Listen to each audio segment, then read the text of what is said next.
Good morning, ladies and gentlemen. Welcome to this Voestalpine press conference on our balance sheet. Let us try to talk you through the period 1st of April 2019 to end of March 2020, and also, of course, some outlook as to the future and the present period. I'm Peter Felsbach, and I'm going to be your host. First of all, thank you very much for being here and listening. For us, this press conference is always a special event during our business year, and in this very special year, there are shutdowns on all continents. It is a special year, and of course there has been a standstill and an emergency situation, and forecast is fraught with many uncertainties, of course, due to the present situation, and also in order to protect our health, we have a web stream, a virtual press conference this year. The program will be the same, the structure will be the same, and there will be answers to all your questions. You can find the media information and the presentation and the press photos and videos on our website, voestalpine.com. The challenging economic environment, of course, hits Voestalpine as well as a global player, and the CEO and his colleagues will have much more on this. And here, let me tell you who is here on the podium with us. Let me start from the left. We have Peter Schwab, Head of Metal Forming Division, Franz Rotter, Head of High Performance Metals Division, Robert Ottel, CFO, Herbert Eibensteiner, CEO, Franz Keinersdorfer, Head of Metal Engineering, and Hubert Sajicek, Head of Steel Division. The press conference will last some 45 minutes, and after this you can, of course, ask your questions in English or in German, and you will receive the phone patch and other data soon, and you can find these also on our website. The press conference will also be live streamed. There is a webcast. It's also being recorded. So you will always be on board and live. That much as an introductory statement of mine, and let me hand over directly to the CEO of Voestalpine AG, Mr. Herbert Eibensteiner. Over to you, Herbert. Ladies and gentlemen, a cordial welcome to today's press conference covering the elapsed business year 2019-2020. We are going to share with you some insight in our highlights of the year, and let me get started by the economic situation. We all, of course, are hit by this crisis. You all know what this means. There are lockdowns in all countries. Now the situation is improving a little bit, finally, but if you look back, we have to say that as early as last year, since the start of this business year, economy has been suffering, has been deteriorating, particularly caused, of course, by some trade wars.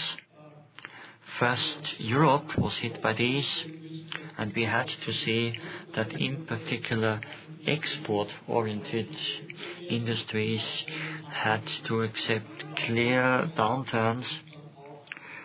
In the course of the year, China got worse and worse. The dynamic situation there got weaker and weaker, and we had to see also and accept that confidence of consumers went down, and the automotive industries, and in particular local OEMs, suffered from a clear and steep downturn. It is obvious that it's a bit hard to win trade wars, and the industry in the US had to live with this as well. In the course of the year, the situation has deteriorated considerably, and here we have to add, however, that the service area until the end of the business year remained quite stable. A segment which remained really stable was South America, and there in particular Brazil. Brazil posted solid development across the business year until before the eruption of COVID-19. Here you can see on the basis of the directions of the arrows that we saw a global downturn, which is still ongoing, obviously, and all fields of the economy were concerned. Towards the end of the business year, last quarter, end of January, early in February, we saw a slight recovery, and all of this then, of course, was entirely destroyed, first in China by the lockdown due to the pandemic, and then the virus, as we know, spread into Europe, the US, and now presently into Brazil and South America in general. What then have been the reasons for this business downturn? You see it here. It's the global economic downturn, obviously, and these global trade wars. There were tariffs, countermeasures, retaliation tariffs, and we have seen also that due to some other trade obstacles, the intensity in the worldwide business situation, of course, was clearly reduced. We have seen furthermore that the automotive industry, with a very important global supply chain, in the course of the year went down even more.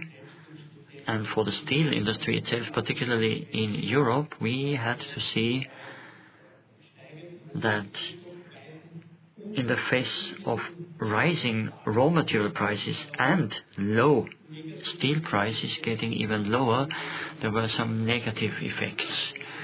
When I say raw material prices, I mean particularly iron ore, and the iron ore price itself was of course driven by a very good demand in steel production in China.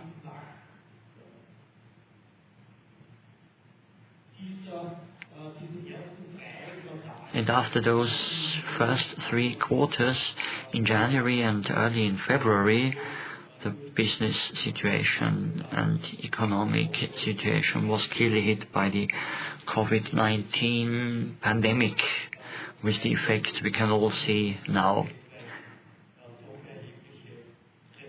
A worldwide, a global recession. How has all of this impacted us? The negative consequences particularly were impairment losses and provisions of 480 million euro, which also meant that our EBIT turned into the negative with a minus of 89 million euro.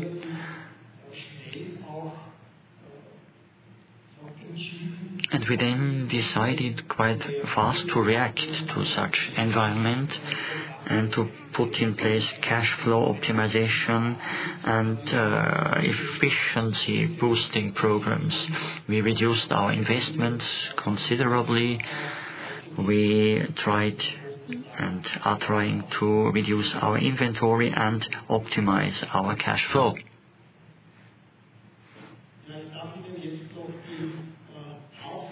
Here you see the main key figures of the business year in question. The revenue fell to 12.7 billion. The EBITDA, the operating result there, we could achieve 1.2 billion euro, which wasn't that bad. As to the EBIT, we had, of course, the special impairment for the first time in December, then for the second time early in April due to the pandemic. The total headcount went down by some 4% to 49,700. And within the management board, we have decided to propose to the annual general meeting a dividend of 20 € per share, and that is a reduction by some 80% year on year. First, I've been mentioning some measures we have introduced. What is their impact now? Due to the cost-cutting measures and the efficiency improvement measures, we have succeeded in achieving an operating result to the tune of 1.2 billion euro, and this is the EBITDA, which thus is clearly positive. And it's also positive to see that the cash flow from operating activities rises to 1.3 billion euro. And if you reduce this by investment expenditure, we have a free cash flow of 588 million euro, which here again is better than the year before. All of this has been made possible by us successfully reducing the working capital and in particular inventory, and that to the tune of 434 million euro.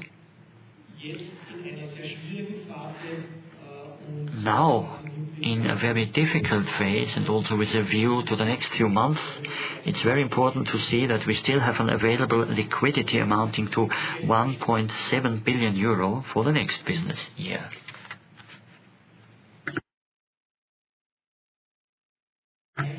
This chart here shows you how Voestalpine fares when compared to international competitors. It's the EBITDA margin which is shown here, and I'd like you to see that Voestalpine is indicated by the dark blue line here, and you see that towards the end of the business year, that is in its last quarter, due to some positive development of EBITDA as well, we have been clearly better than our peers. Thank you very much indeed for listening to this first round, and now I'd like to hand back to Mr. Felsbach. Thanks indeed, Mr. Eibensteiner, for the first part of this presentation. The second part now is for Robert Ottel, our CFO. He will speak about financial key figures and the gearing ratio. Thanks indeed, Mr. Felsbach. Good morning also from my end. Welcome to our press conference on our revenue, earnings and business year in general. What you see here on our chart is the overview of some key figures, and you see here that the revenue has gone down by more than 800 million. A key driver here, 3/4 of this, is of course reduces in volume. You see a reduced volume demanded by our customers. The next quarter, of course, of that was weak prices, because it's always hard to get good prices in such an environment. As to the operating result, our EBITDA, you also see a clear decline by 380 million, and to the same tune we also see the impact of the reduce in volume, 380 million euro here as well. In addition, you see this deterioration here, and this has reduced EBITDA by some 200 million due to the measures described before, cost management and some countermeasures. A large part of this has been compensated, however. This here is what we see in the operating result on this chart here.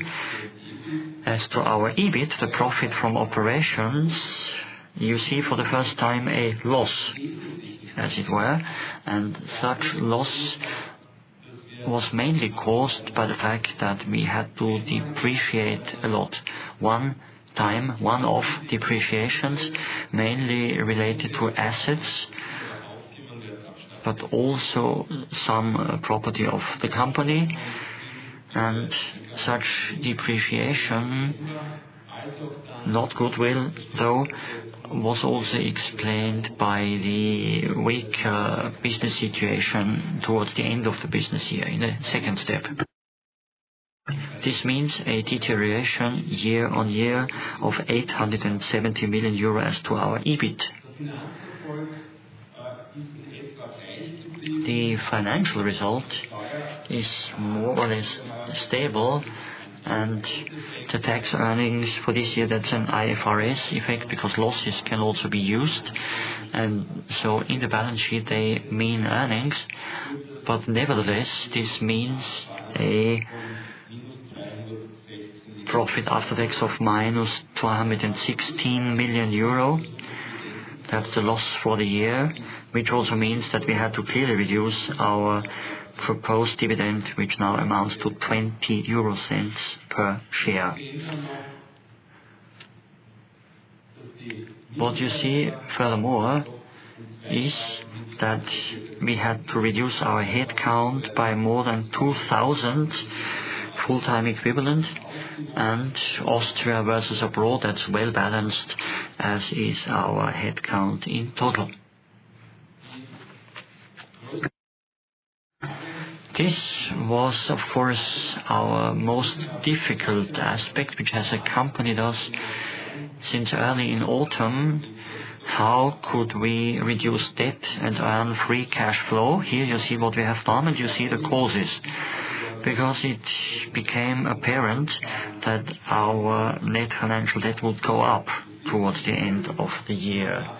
This is due to a reduction of equity and an increase of the net financial debt. But both effects are almost exclusively caused by one-off effects. Because since the acquisition of Böhler Udeholm in 2007 and 2008, we had some hybrid capital as part of our financing. Early this year, we had some 500 million, and such hybrid capital is equity according to IFRS. This year, we replaced it by so-called senior debt, and so 500 million of equity got lost due to this transaction or conversion. Then a further effect is a dividend paid out of 240 million on the one hand, and of course also the negative annual surplus due to a weak economic situation and depreciations amounting to 216 million. On the other hand, you see the net financial debt itself, which has gone up by 650 million euro. Here as well, most part of is this 500 million hybrid capital, which was refinanced as a normal net financial debt, and the second large chunk there is that there were changed balance sheet regulations, IFRS 16 towards the end of the year, lease and long-term rent, in contrast to the years before, now has to be shown as assets in the book, and that amounts to 436 million. The dividend as well had to be financed by 240 million. Nevertheless, due to all our efforts, we have succeeded in not having more than 1 billion in terms of net financial debt, but only 650 million, which is due to the fact that in spite of the bad economic situation, we had a free cash flow of 590 million euro. Without those non-recurring effects, hybrid refinancing and IFRS 16, the gearing ratio would have gone down even slightly to 46%. Nevertheless, we do know that 67% can't be our target, and in the ongoing business year, we have to further improve this key figure. Thanks indeed, Mr. Ottel, for these explanations, and we now go over to the highlights from the 4 divisions. Let's start by the largest one, which is the steel division, and for that I hand over to its head, Mr. Sajicek.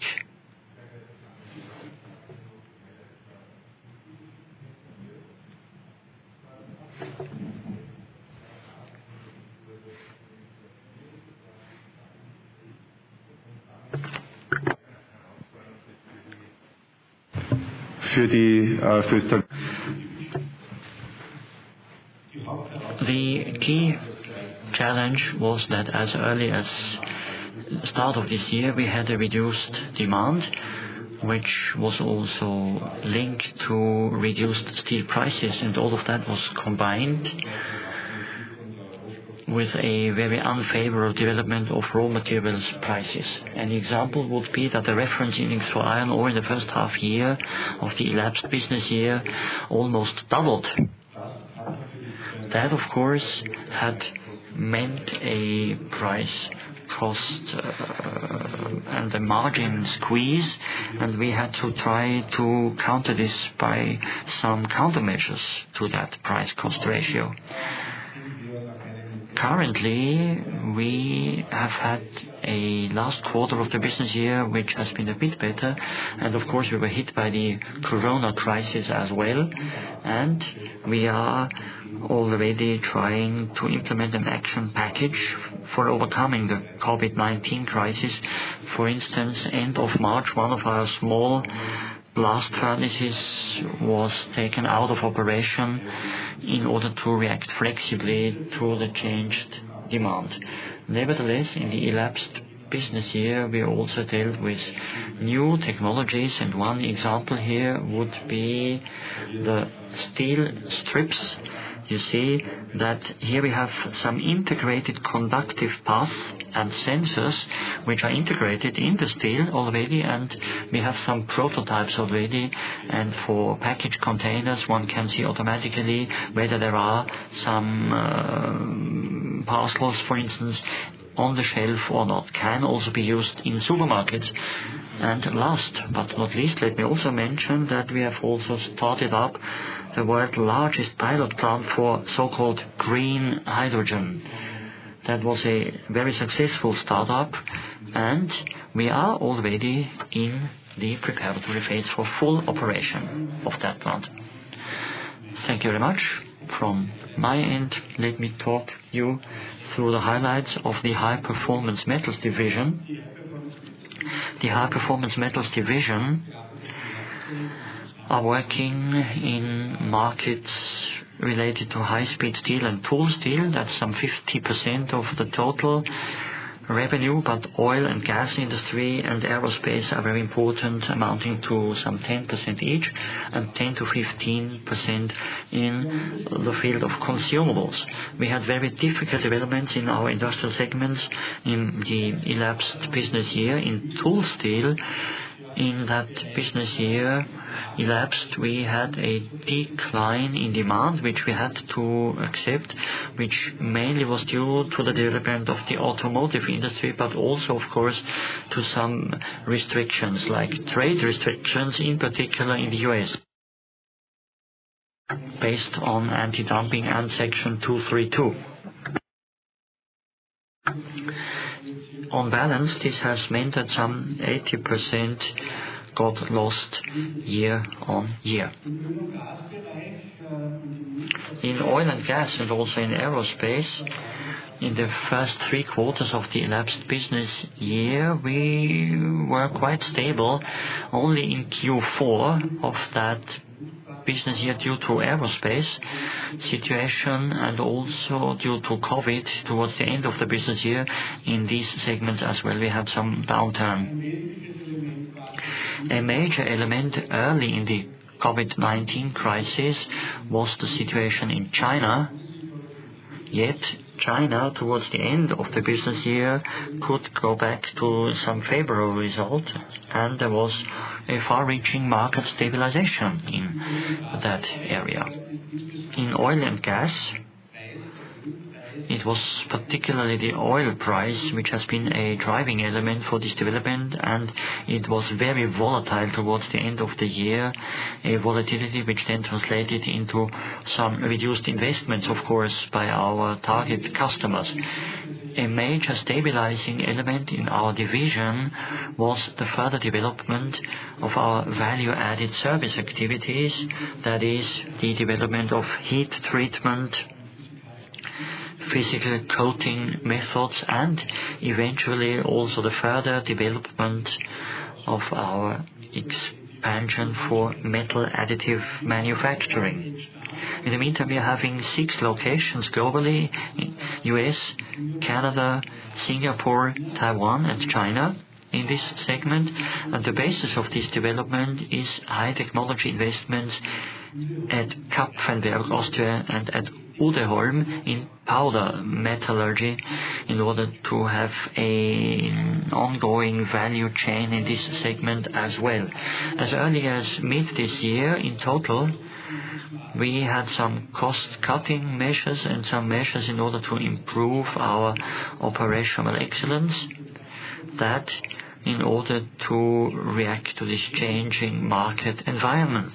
In spite of the efforts to adapt our investment to this market environment and be as parsimonious as possible, the major strategic investments of our divisions, that is the construction of the new special steel plant in Kapfenberg, Austria, has been kept and will be continued until 2021. It is a global technological benchmark, and this investment will certainly be continued accordingly. Thank you. Ladies and gentlemen, welcome from our end as well. I'm going to speak to the Metal Engineering Division in business year 2019-20.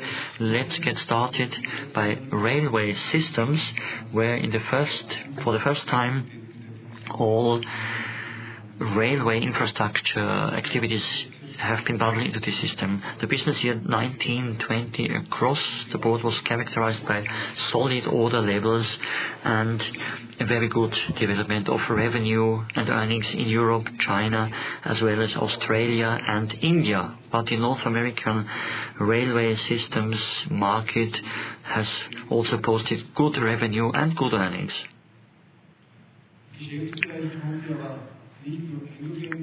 But we did not only have endogenous growth, but with the second joint venture turnout system in China, we went into the mass transit sector, and we also had the successful localization in France, a small turnout company, so we expanded successfully as well. As to tracks, we had a novelty worldwide that was a low maintenance tracks systems for mixed traffic, and this new generation of tracks had been undergoing tests in the channel for a long time and very favorably. Industrial systems are the second part of my presentation after these solid order levels in railway systems. Industrial systems in 1920 were in a definitely more difficult situation. The segments here are wire, seamless tubes, and welding technology. All 3 segments in the first half year were in conformity with the budget envisaged, but wire and seamless tubes in the second quarter, with some time offset, had to face fiercer and fiercer competition, and then due to COVID-19 pandemic there was a significant negative market change in the most important customer segments. In the field of welding technology, which in 1920 until the end of the business year had posted a solid development, and we acquired the Italian welding machine maker Selco, and so we became a full service provider of welding machinery and technology. Thank you. Ladies and the metal forming division had a very challenging year. The weaker economy has led to lower revenue, particularly in the automotive sector. Let me here bring out in particular our core market of Germany, where the automotive production from 17 to 18 and from 18 to 19 had always gone down by 9% each time. And this was contrasted by a solid sale in trucks and buses. Trailers were a bit better, and in renewables and the solar industry we had quite good figures as well, and also in construction, except for the UK, where starting early in 2020 there was a clear weakening due to the Brexit. There is a still very robust trend in automated storage technology, driven by a clear trend towards e-commerce and to same-day delivery. So there is more and more automated storage technology. You see here on the screen what such a storage system can look like, and we do design, construction, manufacturing, and also setting up of such steel constructions. As an example of innovation, I have a laser-welded multi-material special strip product. What does it look like? You see it here. There is steel and copper linked by a laser weld. It's more or less an endless system. Then it's coiled on reels, and then it's punched here at the customer's end, and then such components are made of it. These components have special properties. Copper is very soft, but its conductivity is excellent. It's high-strength steel in other components, but conductivity isn't so good there. So these components can be used for plugs, for instance. Copper would bend, and for the contact I use copper because of its excellent electrical conductivity. This innovation is now being placed on the market, and some minor revenue has already been earned from that. Thanks indeed for these short presentations, and before our outlook, maybe some housekeeping remarks for you. We will start our Q&A session soon. Here you see the phone patch for journalists. It takes some 3 to 5 minutes before you are in the system, and then you find the confirmation code. So if you want to ask your questions, please feel free in German or in English. You then have to press your star key +1 on your telephone, and please make sure that you have deactivated your mute key so that the system can find you. We are prepared for that, but before this, maybe a few words on our outlook, and for that, once again, we have our CEO, Mr. Eibensteiner.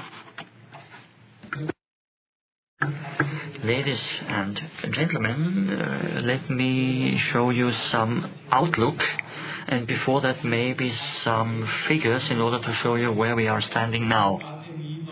In every phase of the pandemic, health of our employees and workers has had highest priority, and due to containment measures and due to very strict hygiene and distancing rules, we have succeeded in having a very low number of diseases or infections, and it has been very important that across the group these rules have been respected and followed very accurately. Now, step by step, we are getting back to more or less normal operations. In many countries, measures are being loosened, and our customers gradually are restarting their production. We accompany them in doing so, and it's interesting to see that this week is the first week where all our facilities are operational again. And we have to see that slowly but surely, together with our customers, we do all these startups and restarts. It's interesting to see that in China there is rapid recovery already. There we're having a capacity utilization which is close to 100%, and we see a very good trend there, which is a sector counting some 600 million euro in terms of revenue. And what impresses me very much is the railway infrastructure system, that is tracks and rails and turnouts, which even during the pandemic had a very good capacity utilization, and then of course storage systems, which benefit very much from the favorable e-commerce situation. So there is even 100% capacity utilization there, and they produce full swing.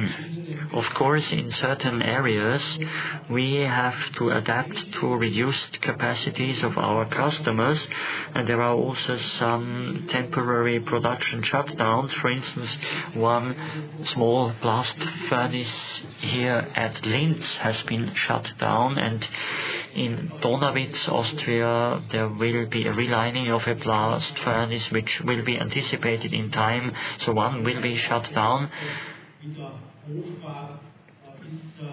We do not yet know precisely when we will restart both furnaces, and one good means, of course, to adapt to reduced capacities is short-time work.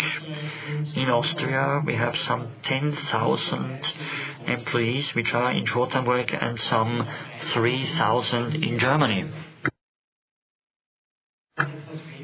This is a bit less than half of the employees which we are having in the respective countries, and in addition, of course, internationally, some 2,200 employees are subject to some schemes which are similar to the Austrian short and German short-time work.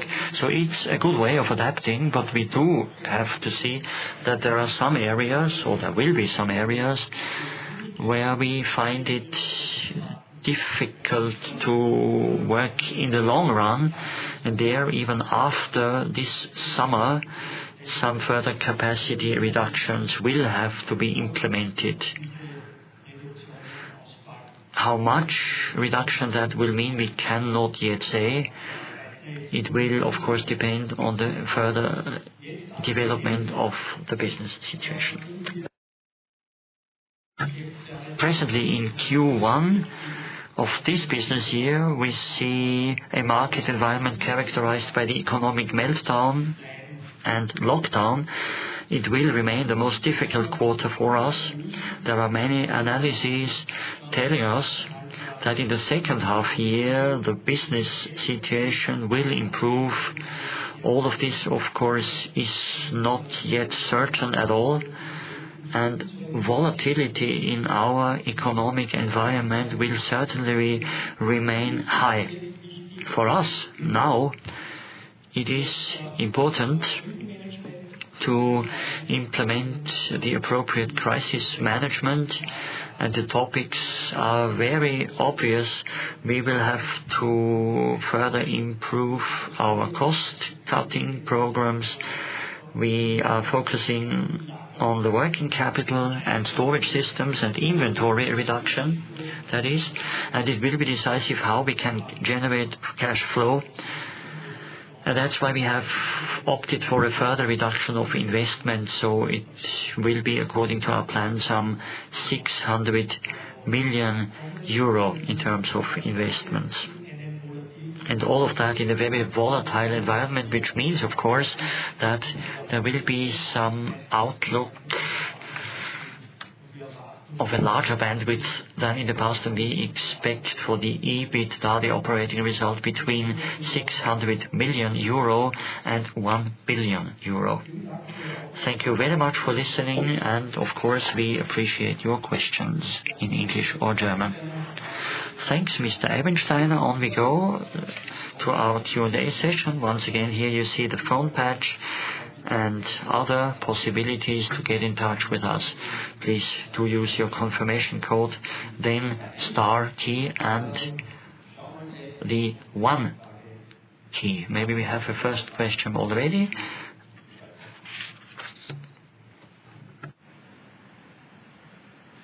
Wird ein bisschen dauern.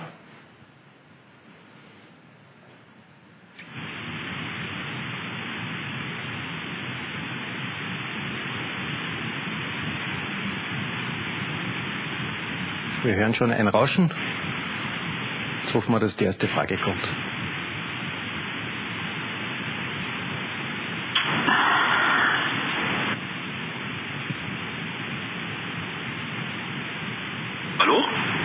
Ja.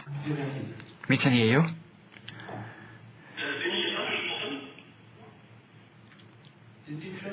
Yes, you are live. Please, your question.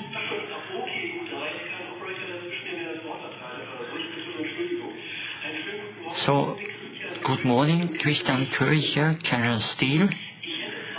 I have two questions linking up with what Mr. Eibensteiner and Mr. Zajac have said.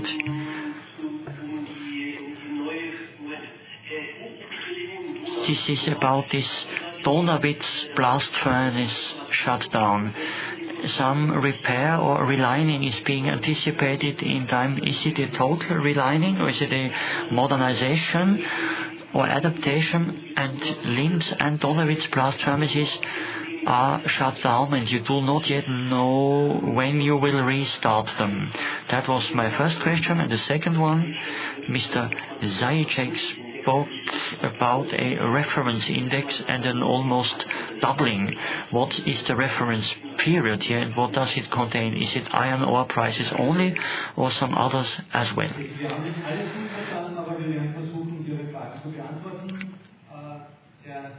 Mr. Zajac, can you get started with the reply?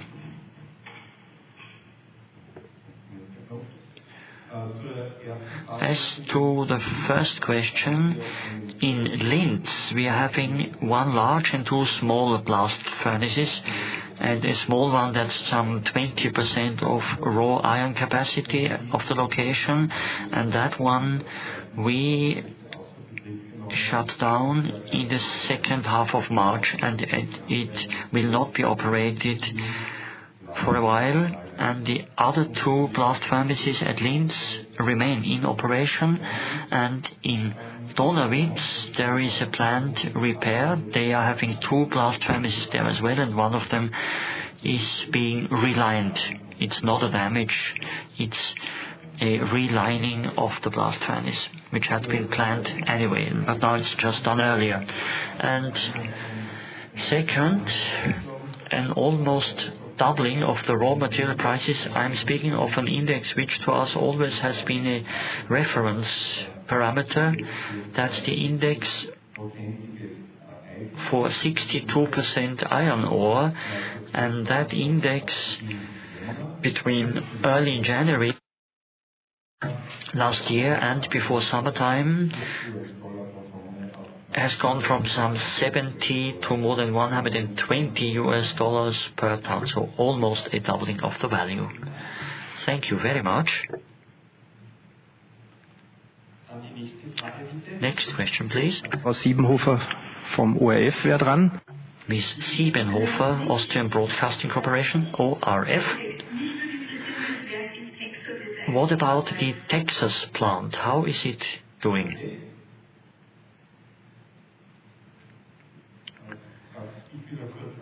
Maybe that's for me again. First, we have succeeded from the technical perspective to get the Texas plant into a very stable condition.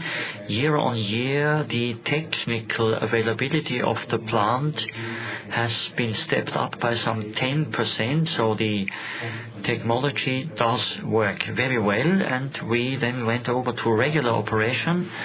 The first quarter of the elapsed business year was a very successful one, but as described before, we also had better raw materials prices, particularly also iron ore related to market prices, which are also characterized by raw iron and scrap, the substitute products. So here again, that has meant a very difficult situation and a margin squeeze, particularly in the second half year of that business year. Thank you. Then I'd like to know, as to the 2,000 staff which you have reduced, how many of them in Austria?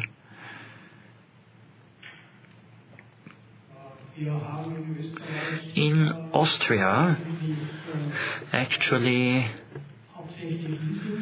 we mainly reduced leased, so temporary workers, and I would say it will be more or less half of all of them.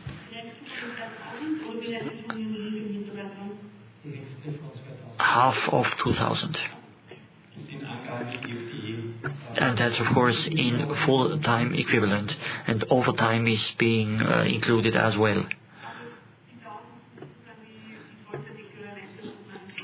So 1,000 FTE precisely. And how many people, how many persons, as it were, more or less? Some 600. Thank you very much. Thanks, Ms. Siebenhofer. Next question comes from Manfred Schumi, Kronenzeitung, an Austrian daily.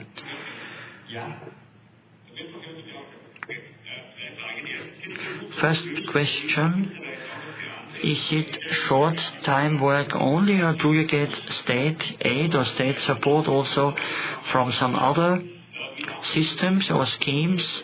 And short-time work for some 10,000, for how long? Will you have some of them back in September already?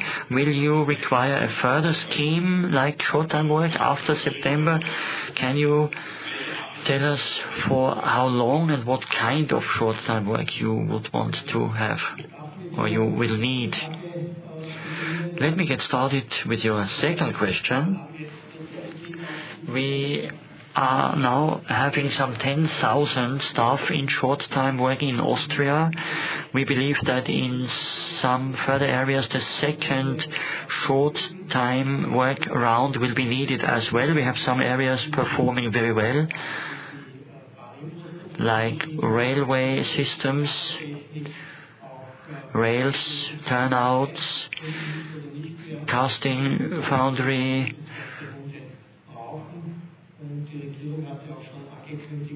They are much better and other segments are not. So in some segments we will require a second round of short-time work, and the government has announced that they will have something after September as well, and I believe that we will need it in certain areas. We will need an additional scheme which we can benefit from.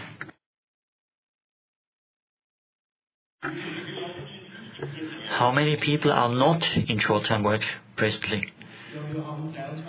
We are having 23,000 staff, or 22,000 rather, in Austria, and the 10,000 mentioned are in short-time work. And in September, how many will that be? We can't say now. Probably we can tell you more in the first quarter in August. And state aid or state support, alongside with short-time work, we also have benefited from the government's offer to defer some payments of insurance and social schemes, meaning that we will only pay in autumn or towards the end of the year, but we will have to pay everything yet later. And otherwise, in terms of fixed cost allocations or funding, we have not been benefiting from any further schemes. Thank you. Mr. Schumi's questions seem to be answered now. Boris Gröndahl from Bloomberg.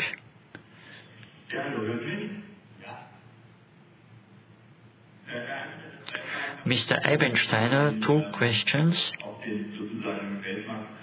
As to the world steel market, first, do you expect that as a consequence of the coronavirus crisis, there will be some further protectionist measures, meaning that some governments like EU, US, or others might decide such new measures in order to protect their home markets or extend such measures? And the second question, also caused by COVID, structural changes in the global steel market. Do you expect that there will be some new conglomerates, new structures, or will everything be back to as it was before?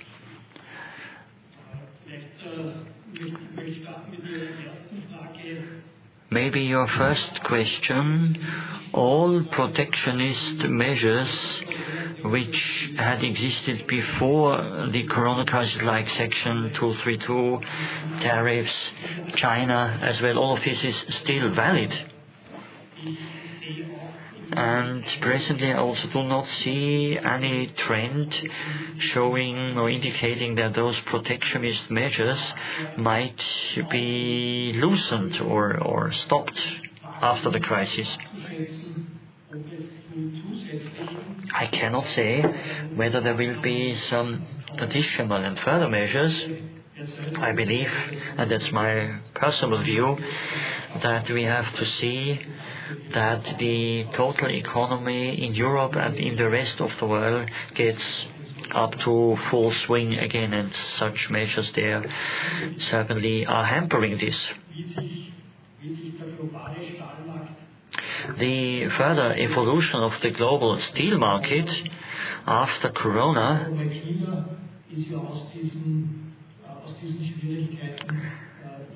I would say that China has sailed out of these difficulties. In the meantime, they are producing max capacity again, and in some other countries it's much too early, I would say, to say whether there will be some concentration, new groupings, or to anticipate how the steel configuration and panorama will develop in the individual countries. So you cannot yet say where there will be changes in supply and demand. No, it depends on the individual segments and how they will evolve. But I've understood your question in such a way: will there be concentration? Will there be new groups? Will there be mergers? Will there be consolidation? That we cannot say now. It is too early.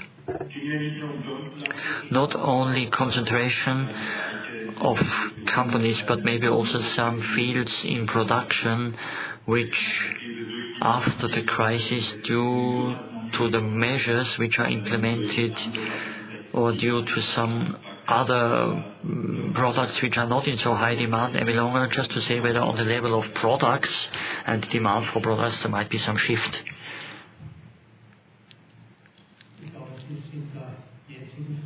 I believe in the present phase it is definitely too early to speak about such elements.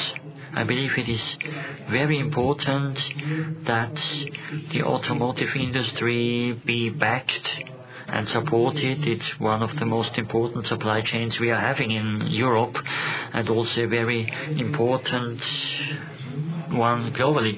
It will be decisive to see how consumption will pick up again. In China, as an example, they have succeeded very well in so doing. Thank you.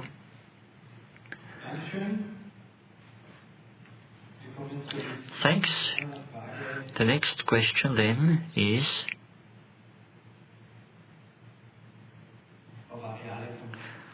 from Ms. Variale from Platz.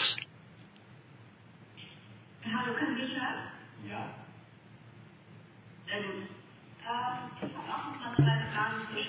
Two questions related to steel production.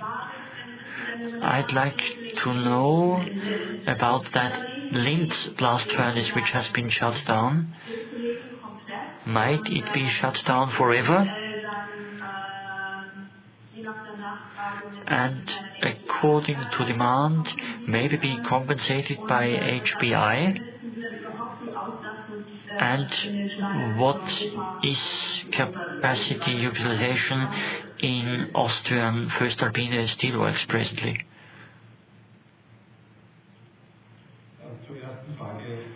As to the first question, a sustainable shutdown, that is forever, of that blast furnace is not our intention. We are having a large one and two small ones in Linz, so we can react very flexibly to demand, and as soon as demand picks up again and stabilizes more and more, the small blast furnace will also be restarted and taken into operation again. And as to HBI in the blast furnaces, This makes sense when the blast furnaces are a bottleneck in order to step up production capacity, but this is not the case, so a more focused use of HBI in the blast furnaces is not our intention or plan presently.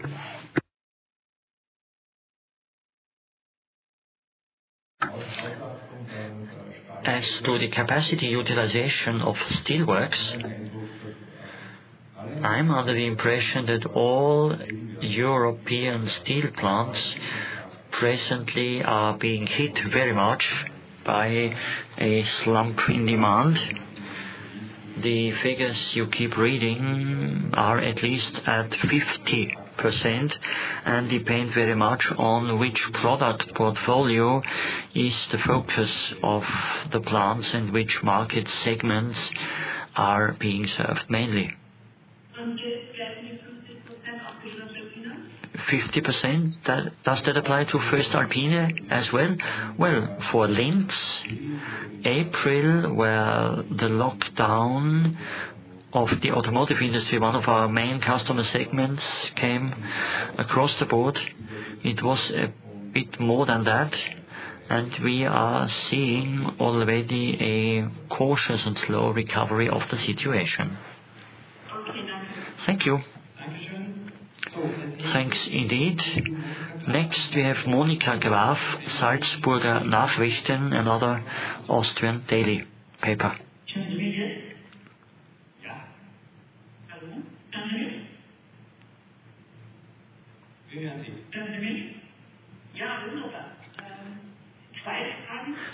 Two questions.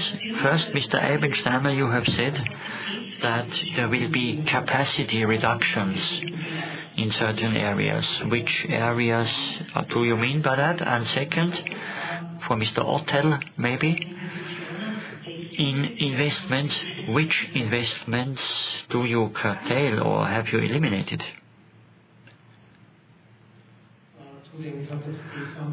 As to capacity adaptations, there are two areas which are in a very difficult environment. On the one hand, that's the aviation or aerospace industry, and on the other hand, it's the oil and gas field. As regards OCTG, and there are some other segments as well where some adaptation necessities exist, like in the automotive industry, and as you know, Boteros is concerned as well. As to investments, the total approach of ours is that investments for the operating work and maintenance are being continued, and investments which are rather long-term and also of a strategic nature have been stopped or taken out or postponed. An exception to that is the large project at Kapfenberg, which is in the second half of its implementation already, and due to the COVID-related problems, it is being delayed, but it will be continued to the same extent. So in short,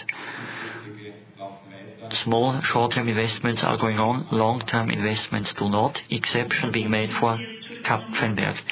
And which ones have you then reduced or cut out? It's many individual measures. You wouldn't understand the units, I believe, and I couldn't tell you off the cuff. Thanks indeed, Ms. Graf. The next question comes from Sigrid Brandstätter, Oberösterreichische Nachrichten, yet another Austrian daily. Several questions. First, the capacity reductions have been addressed already. Can you give us some insight? You say that in April there's been a reduction by 50%. If you see the Linz site, at how many percent are you now in terms of capacity utilization? And Mr. Eibensteiner has said that this week almost all facilities are being operational again. So in terms of capacities, how far are you from the group's targets? And another question, what about short-time work? Are you at 50%, or in the meantime are you at a higher degree of occupation already?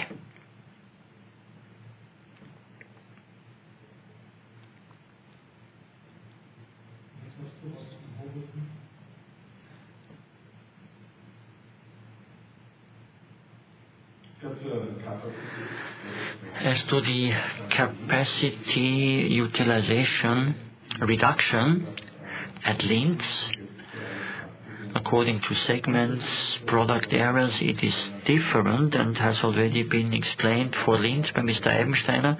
We do have some areas and segments which are not hit very much by those market restrictions. As said before, it's the casting and foundry systems at Linz or at Dreisen, sheet metal as well, and the market accompanying a reduction mentioned by me, which was hit very much by the OEM's lockdowns, mainly relates to the Stahl GmbH and SSCA Linz. And where are you now in terms of capacity utilization? Are you at 50% now, or where are you? No, May has already been much better. 70% maybe? Yeah, a bit below that. And this also means some 70% of work for the people, or people in short-time work. Well, in short-time work, they are in short-time work, all of them, across the board. And what I find very positive in the model is that one can react very flexibly to the situation according to segment, according to facility. So, for instance, in April, we have an effective full-time work ratio of some 20%, and of course, in combination with reduction of time accounts and holidays, vacation, we will certainly more or less keep this percentage.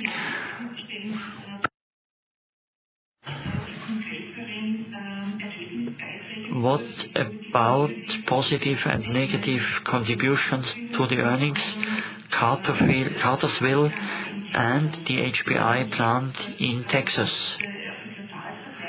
Because if I look into the quarterly comparisons, the large drop in earnings were the non-recurring effects, depreciation and impairment, and that's not so much related to COVID.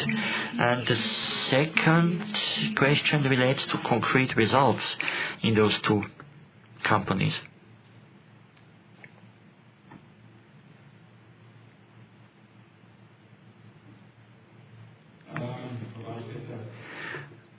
Ms. Brandstetter, of course, we do not announce detailed results of individual companies, but your interpretation is correct. Texas, both in the individual operating result, was worse than expected and was also hit by those impairment losses. Mr. Zajicek has said it already.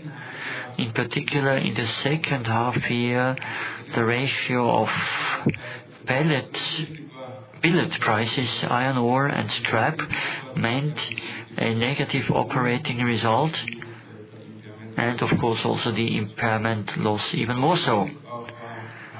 As regards Cartersville, you know that in 18-19 at Cartersville we had a very bad result because of the start-up problems.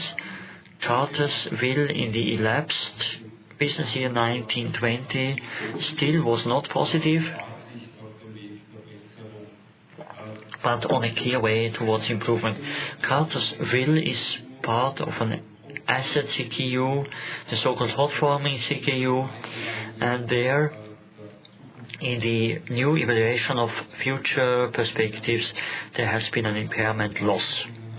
So in both companies mentioned by you, there has been a mix, or there was a mix of operational worse performance and non-recurring effects due to impairment loss.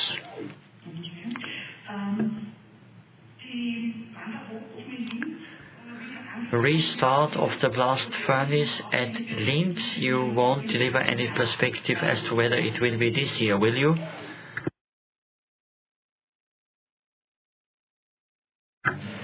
As explained before by Mr. Eibensteiner, it's a bit hard to assess that now. We have shut it down in such a way that it can be restarted immediately. There is no repair needed. It is operational whenever we need it. I believe it won't be before or during summertime, and whether it will be towards the end of the year or next year, we will see in the light of the changing market environment.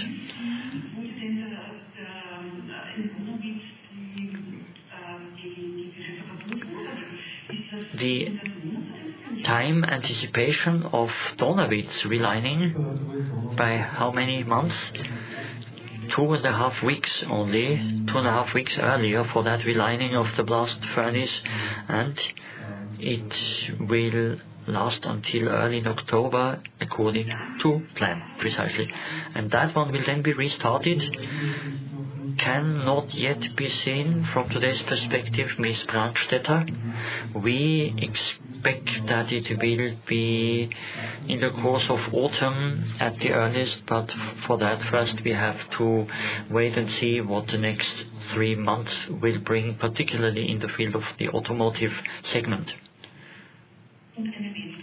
And a last question, Mr. Eibensteiner mentioned some segments which might require support even in autumn. In the second phase of short-time work, it's also possible, if there is no recovery in the certain segments, that there can also be some laying off of people. In that connection, are you considering that? And if so, in what areas? Well, as said before, we will decide upon this after summertime. We will see how business situation evolves and where the trend will go. We can not yet say so. Thank you. Then all Ms. Brandstetter's questions have been answered. The next ones come from Claudia Hase, Kleine Zeitung, another Austrian daily. Good morning. Several questions have been answered more or less already, so let me still ask my question. Very briefly, at Kapfenberg, what had been the initial timetable and when will it be finished now, the project that is? And the next question, can we say right now that the worst phase of the crisis is behind us? It is a very general question, I know, but since Mr. Eibensteiner has mentioned China in a very favorable note, it seems so that the worst phase is already a matter of the past and we go uphill again. And can we also say in how far your company will be strengthened after the crisis?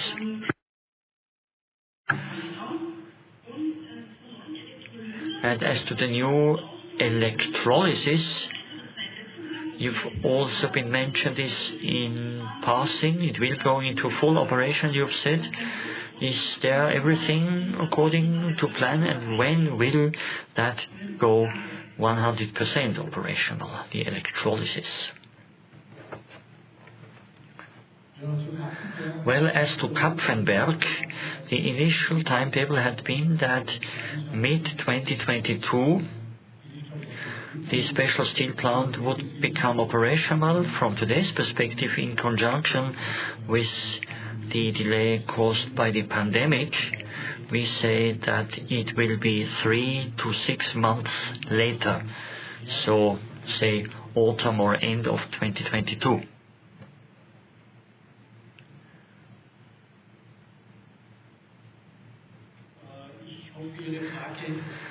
I hope your question was not whether we are out of the crisis already, but in the last few months, on a global basis, we have had a lockdown in China in February, where the economy has developed very fast.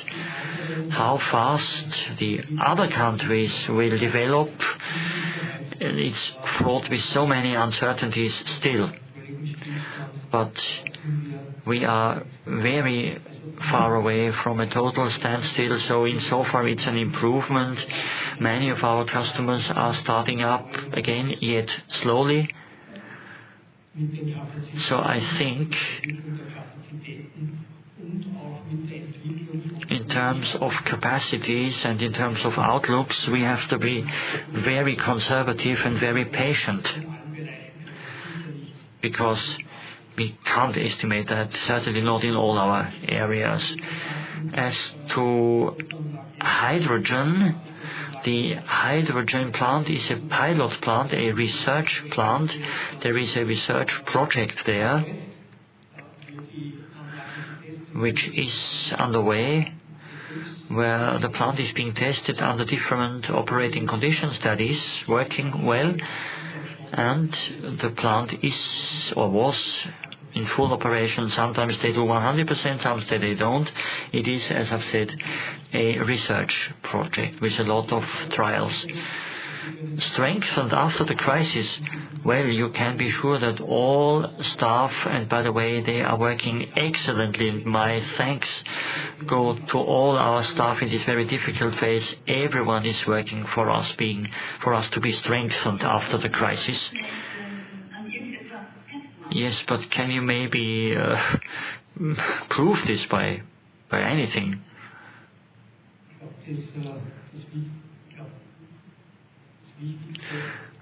I believe it's most important presently that in the next few months it will be most important to overcome the crisis, and I've said it before. The focus is on the adaptation to the present situation. Our cost programs, our efficiency programs, and obviously we will try to see that we do everything in order to have the focus there. Ms. Hase, maybe also in addition and not correction to Mr. Eibensteiner, as a CFO, I had the great financial crisis in 8 and 9, not CFO, but as a member of the board. And as you know, in such situations, it's a fundamental problem, and a well-positioned group like Voestalpine normally sails better through such crises, even if we are hit very much as well. And this automatically means that after such a crisis, we can of course benefit from that as an advantage for us. And in overcoming the crisis, I believe we will be stronger than our competitors. Ms. Hase, as to Kapfenberg, I've seen that some figures were wrong, so it's end of 2021, not 22. End of 2021 is the right figure.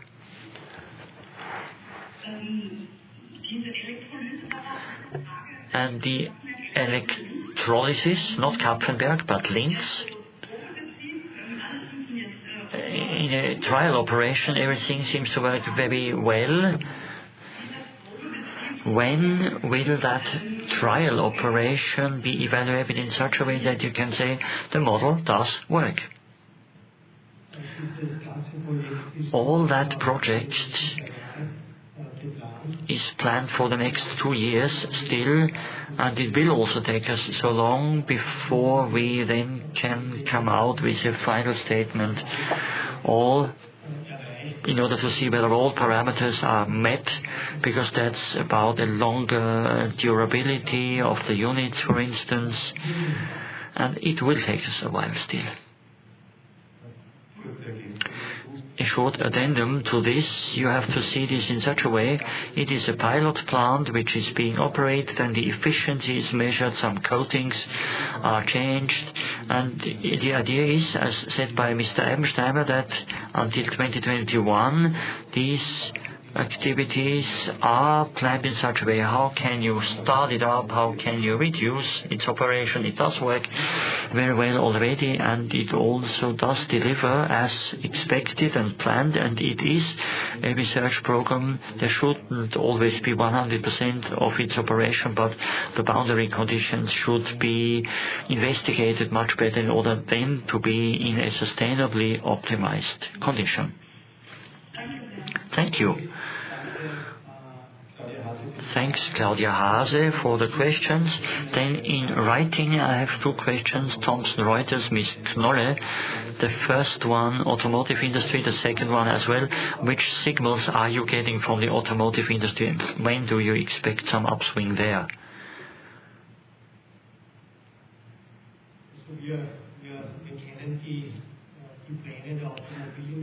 We know the automotive industry's plans.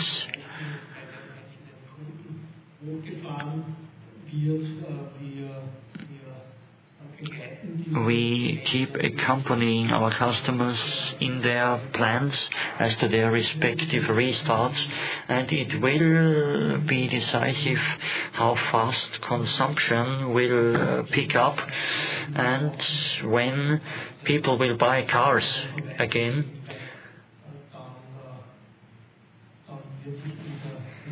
If that picks up again, that area will develop very fast, and I believe it's also important to give new impetus to the business situation and think about support for that field across Europe. Thank you very much. Then the next one is from, again, Ms. Siebenhofer, ORF. Have I understood properly that the Donawitz blast furnace will be restarted in autumn at the earliest, and you cannot exclude some further laying off of people in Austria, can you? Ms. Siebenhofer, the plant relining will last until early in October. And presently, on the basis of today's capacity utilization, we would not restart it early in October yet, but we keep observing this month after month in order to see how the automotive industry in particular evolves. And as a function of that, we will then decide when we take the blast furnace into operation as well. Same thing for Linz? Unclear for both then? Yes. Precisely, Linz, I've said already, here we keep observing the market development, and whenever it's more efficient to use 3, we will do that, and probably that won't be the case before autumn. And laying off people, I believe I've said it in detail, uncertainties still are very high. But I believe in a phase like this, we cannot basically exclude any laying off of people. Thank you. Thanks. Then again, we have Mr. Gröndal from Bloomberg. For Mr. Ottel, as to the gearing, you say 67% cannot be your target, and you have brought it down. My question, first, what is your target, or what do you believe is realistic for this year as to the gearing? And second, any capital or equity measures as to the debt, say a new bond, a new hybrid maybe? The basic target for the gearing, which we have been having for years, is clearly below 50%. A concrete target for end of 2020-21, I can't tell, because I hope you will understand that an outlook having a spread of 400 million EBITDA will make it very difficult to become more precise. The capital market or equity measures as early in the previous business year, we had done some refinancing, almost nothing then, no larger refinancing in the last half year, so we have no redemptions almost for 2021. We have enough liquidity as of end of last business year, so there are no bond emissions which we are expecting from a perspective. The largest next refinancing will be a bond of 400 million euro for calendar year 2021. Thank you. Thank you. Then again we have Ms. Brandstetter, then Ms. Graf, Ms. Hodoschek and Ms. Seiser. So Sigrid Brandstetter first. Thank you very much. One question I've forgotten. Please explain why, with a view to these figures, first pay a dividend at all and what it will cost you.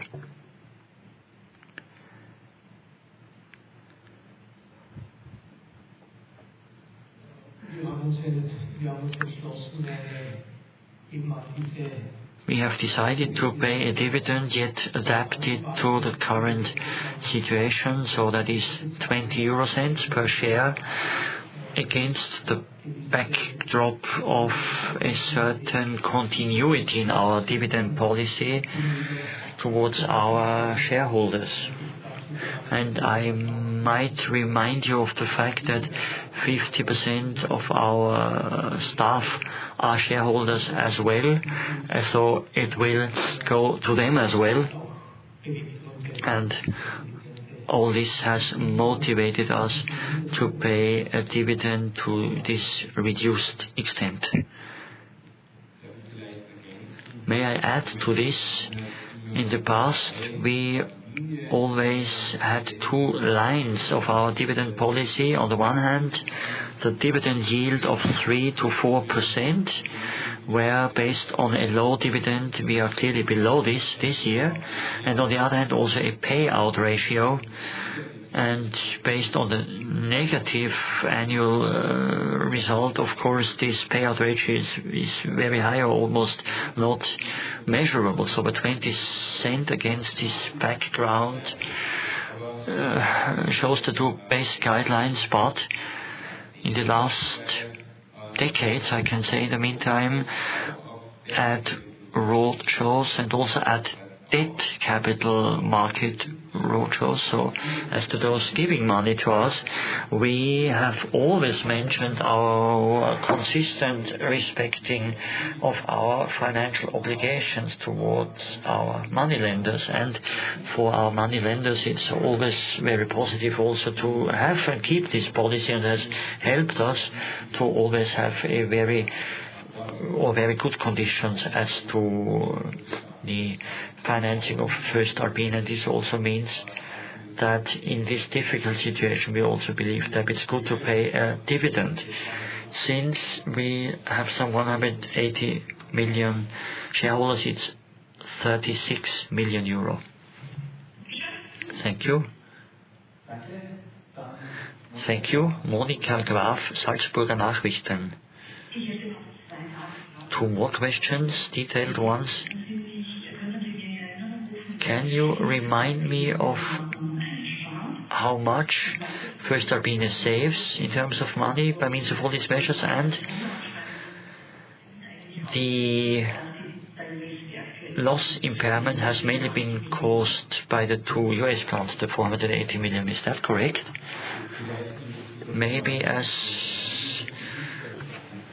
regards this question, maybe this is a misunderstanding. No, the 480 million is not mainly caused by the impairment loss in the two US plants. The 480 million, on the one hand, that's depreciation amounting to some 400 million, and 80 million is caused by restructuring or some other provisions or accruals. Again, the 400 million, they stem from most diverse areas of the group, Cartersville and Texas. Both of them are part of this, but there are some other locations also in Austria, also in Germany, which are concerned by this and have caused the 480 million. Would you say how much Cartersville and Texas is? Was that a question, or I've said before that of course we do not mention these amounts in detail.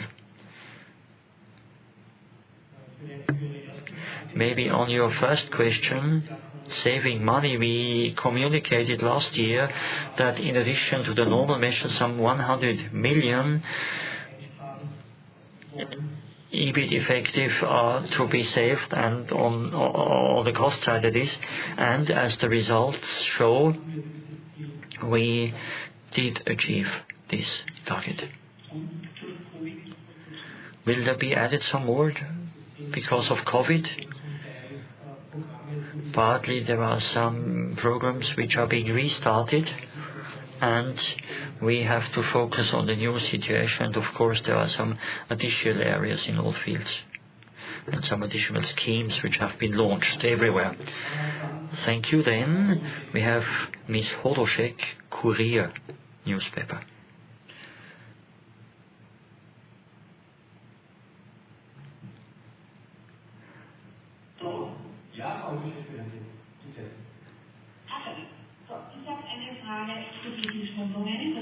As to deferred payments of taxes and social insurance payments, what is the volume here? Then I'd like to know how many guarantees from the COVID fund you want to have. And then you mentioned the cost-cutting program quite often. How much of this is for the area of staff? And a clarification, you said that in the elapsed business year in Austria, 1,000 FTE have been reduced. That is 600. That can't be correct. Some clarity here, please.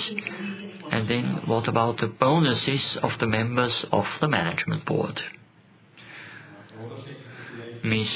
Hodoszek, maybe on your first questions, as regards those deferred payments, it amounts and it fluctuates very much, and it amounts to some 50 million euro per month, which will then be paid as a total end of the calendar year. It is not our intention to use COFAC funding. We have enough liquidity reserve. I can of course never exclude that if the business situation deteriorates massively, we might do something counter to my today's statement, and that we use a similar scheme. But from today's perspective, given our liquidity reserve, I do not see that.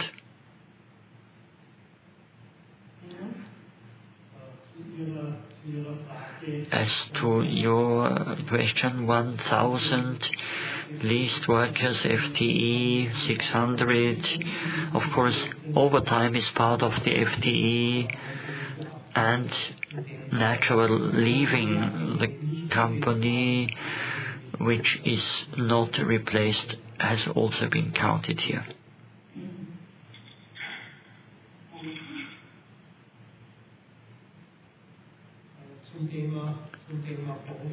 As to the bonus, you can read that from our company report.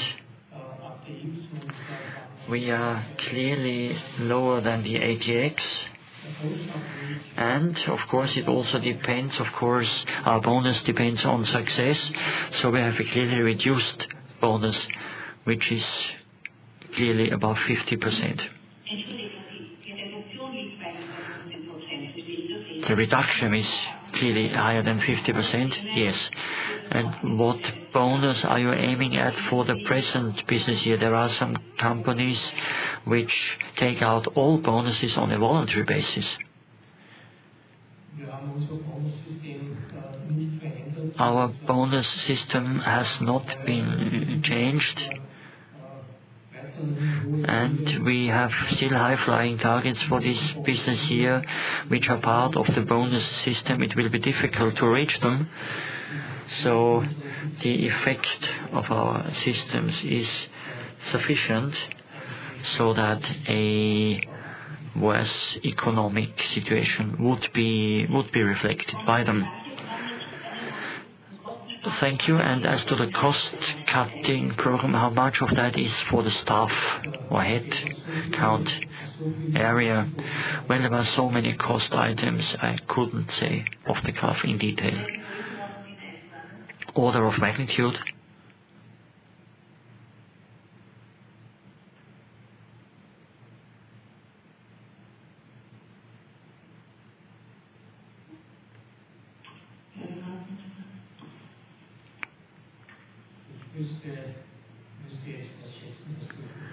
I don't like to estimate figures.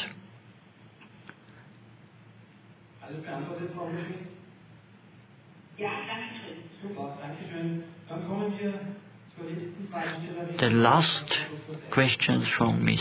Seisser from FAZ.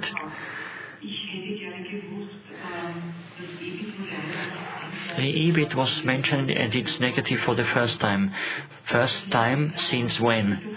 That's my first question. Second one, you compare to your European competitors. Where does Voestalpine stand according to you? And in the course of COVID pandemic, it has become obvious that many industrial groups have a customer risk in Asia, not necessarily in China, but also in China. So what about a shift of production, not to Europe, but maybe to elsewhere? Thank you.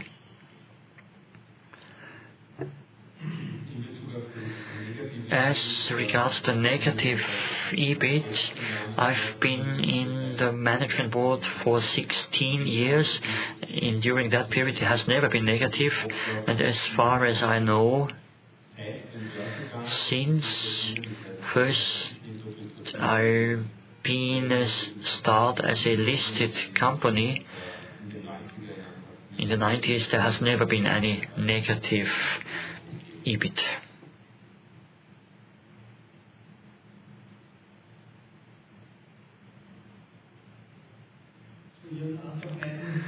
As to the other two questions of yours, how to be fair compared to the peers, I've shown one parameter, the EBITDA, but I think that Voestalpine as a group has such a clear-cut strategy. Our subscribing to innovation and to quality, the using of high-quality niches, that gives us some autonomy which distinguishes us from many competitors, and that's also our USP. And like Robert Ottel has said, it will mean that we will be even stronger after the crisis. As to your question related to Asia, China is some 600 million of revenue for us, so a very important part of Voestalpine, yet when compared to the exposure we are having in Europe, it's a smaller part. There we are in special niches we are acting in, and also the automotive industry where we followed our European customers. So as always, our strategy will be evaluated, but in China you cannot expect a 180 degrees turn of ours.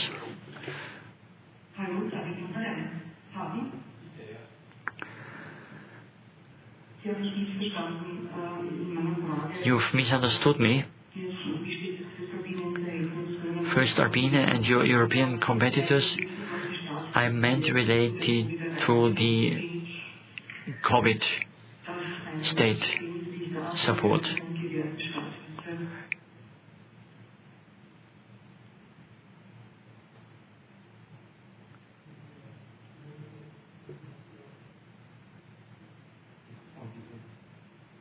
Also wir haben jetzt keine Staatshilfe beantragt. We have not asked for any state support, so how do you mean?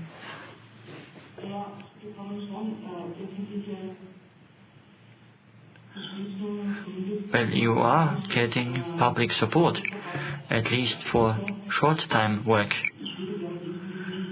And I'd like to know how you see your own position. You know the situation of European competitors and their respective national support schemes. Of course, in those areas there are some minor differences, but when comparing us to Germany, there are similar short-time work schemes, and this seems to be comparable.